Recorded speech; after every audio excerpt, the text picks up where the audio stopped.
Hello students, in science today we will start chapter 8 air and water। तो ये दोनों ही चीज़ आप जानते हैं, एयर एंड वाटर, हवा और पानी।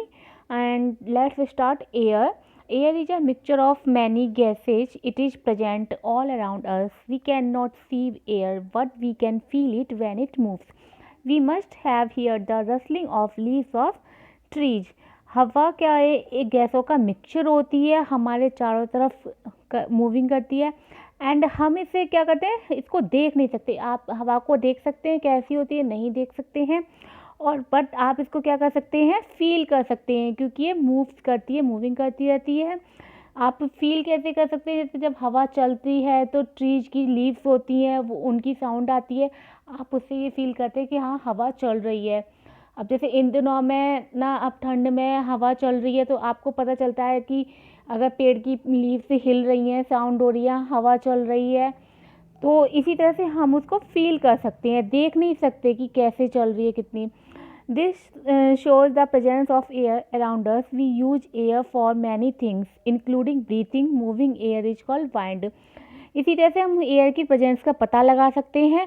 और एयर के बहुत सारे क्या होते हैं, यूजेज होते हैं। हम किस में यूज करते हैं एयर को? ब्रीथिंग तो मेन यूज है इसका, आप सांस लेते हैं, ब्रीथिंग करते हैं, और भी इसके बहुत सारे यूजेज होते हैं। And moving air is called wind. और जो मूविंग एयर होती है, यानी चलती हुई हवा होती है, बहती हुई, उसको क्या बोलते हैं हम? That is called wind. The earth is surrounded by a thick layer of air called the atmosphere. There is a vast and empty space present above the atmosphere. There is no air in space. अर्थ के जो चारों तरफ उसके ऊपर एक layer होती है, date is called atmosphere. आप कह सकते हो एक चादर, मोटी चादर होती है अर्थ के चारों तरफ, कि उसको क्या बोलते हैं? एटमॉस्फेयर। और एटमॉस्फेयर के ऊपर एक मतलब बहुत बड़ा विशाल स्पेस होता है, जगह होती है, जहाँ पर कि क्या होता है, एयर नहीं होती। स्पेस में क्या होता है, एयर नहीं होती है। Now turn the page. What does air contain? अब एयर क्या क्या कंटेन करती है, एयर में क्या क्या होता है? एयर मिक्सचर होती है गैसों का, तो और उसमें और भी क्या कंटेन करती है वो? Gases. Air is a mixture of gases such as nitrogen, carbon dioxide, oxygen and other gases. All living things need oxygen to live. Carbon dioxide is used by plant to prepare food. Air में क्या होती है, बहुत सारी gases होती है, nitrogen है, carbon dioxide है, ऑक्सीजन है, और भी बहुत सारी अदर गैसेज होती हैं। और कार्बन डाइऑक्साइड का आपको यूज़ पता है कि प्लांट किस में यूज करते हैं, उसका फूड प्रोड्यूस करने में। एंड ऑक्सीजन का यूज हम लोग करते हैं, ह्यूमन बींग्स करते हैं ब्रीथिंग के लिए। और all living things need oxygen to live, carbon dioxide is use by plant. तो ऑक्सीजन का लिविंग थिंग्स यूज करते हैं, और ऑक्सीजन का यूज प्लांट भी करते हैं जब वो ब्रीथिंग करते हैं। एंड कार्बन डाइऑक्साइड का यूज वो किस लिए करते हैं? फूड प्रिपेयर करने के लिए करते हैं।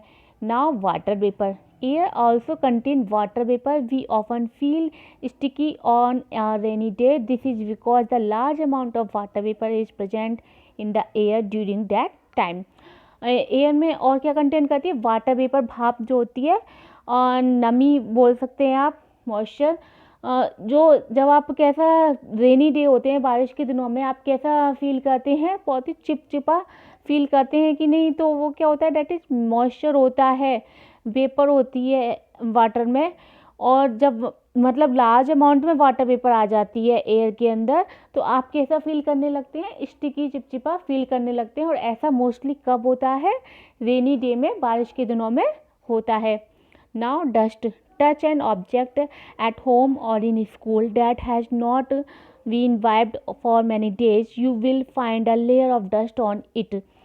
आप किसी ऐसी चीज अपने घर पे, स्कूल में, या कहीं भी आप जा रहे हो, वहाँ पे किसी भी आप ऑब्जेक्ट को उसे टच करिए जो कि बहुत दिनों से बंद है, वहाँ पे सफाई नहीं हुई है।